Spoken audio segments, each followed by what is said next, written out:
Mr. Cuthbert, do you know where she's headed? The orphanage. Episode 2 of Netflix's new Sweetheart, Anne with an E, has stayed with me over the last few days. Titled I Am No Bird and No Net Ensnares Me, the episode revolves around Anne's return to Green Gables after Marilla Cuthbert, her adopted mother, sends her back to the orphanage on the account of her belief that Anne is a thief, only to find out this isn't true. Matthew! The episode contains a very important redemption scene between the two, one that establishes Anne and Marilla's emotional dynamic. A dynamic the next 5 episodes will heavily lean upon, so it's important for the scene to land with potency. And it tear-jerkingly does because the scene is a double whammy. While this is the first time we see Marilla become vulnerable with Anne, the emotional landing of the scene also owes its thanks to a third-party relationship, and it's the character's silent relationship with light. Had I a book, I would press these sacred blossoms between its pages so that I could be forever reminded of this treasured moment. The use of natural light in this show can't be talked about enough. It's a tool the series' director of photography, Bobby Shaw, makes full use of, and he really lets it flood the lens in moments when Anne is existing in her most free expression, or where she feels like she belongs. Other characters have this favor with the light as well, but only when they exist with or have been changed by Anne. Light represents a certainty, while shadow represents an uncertainty, and Bobby Shaw uses this contrast to create some of the show's more emotionally complex moments.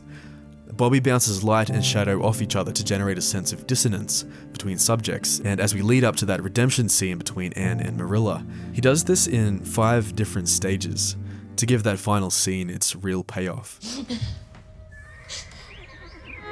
At the episode's halfway point, as Anne finally returns to Green Gables, Anne has a face full of light while Marilla remains in shadow, only backlit by the same source that lights Anne. While only meters from each other, they don't share the same light as Marilla has her back to her true feelings. She's hiding her vulnerabilities. Hello, Miss Cuthbert. Hello, Anne. It's nice to see you back. Please take your things up to your room. I'll get supper on. Following the confusion of this interaction, Anne steps out from the light and moves deeper into the shadow of the house. This shadow remains over her until she enters her bedroom, where she is bathed again in light. The following scene between Marilla and Anne takes place here, but this time, Marilla exists in half light and half shadow. She is at war, not with Anne, but with herself. This lighting representing internal conflict. We're having a simple supper. I won't need your help. Just come down when you're ready. Yes, Miss Cuthbert. From this moment out, the two never share the same light. One is always in shadow while the other lit brightly by that natural light. And you're home in time for the church picnic. Did I tell you we're hosting it here? I'm really glad you're back, Anne. This focus on conflict helps this next scene to feel amazing, as Anne and her best friend Diana exist together in a shared light. They are equals, and Diana is Anne's safe place.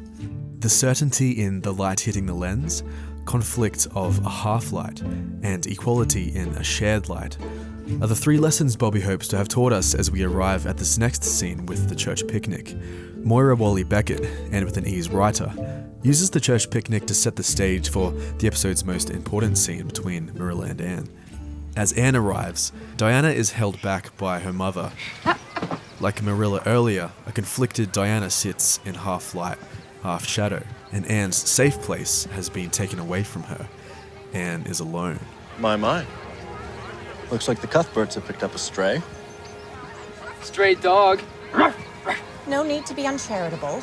Do you suppose they mean for her to be a daughter or a servant? Doesn't she have awful red hair?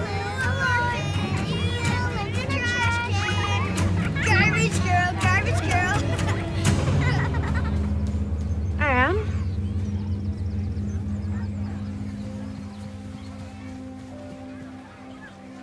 A transformation takes place here as Marilla chases after Anne. Without dialogue, this transformation is represented through the lighting. Marilla moves out of conflict as light floods the lens right before she finds Anne curled up by a tree. This is the first time Marilla has been favored by the sun. The Marilla we see here has been changed by Anne. If you could find it in your heart to believe me and forgive me, then we can start anew. With this scene's dialogue complete, we cut to a wide where we see Anne and Marilla finally sharing the same light. Anne has her new safe place with the transformed Marilla. Double whammy.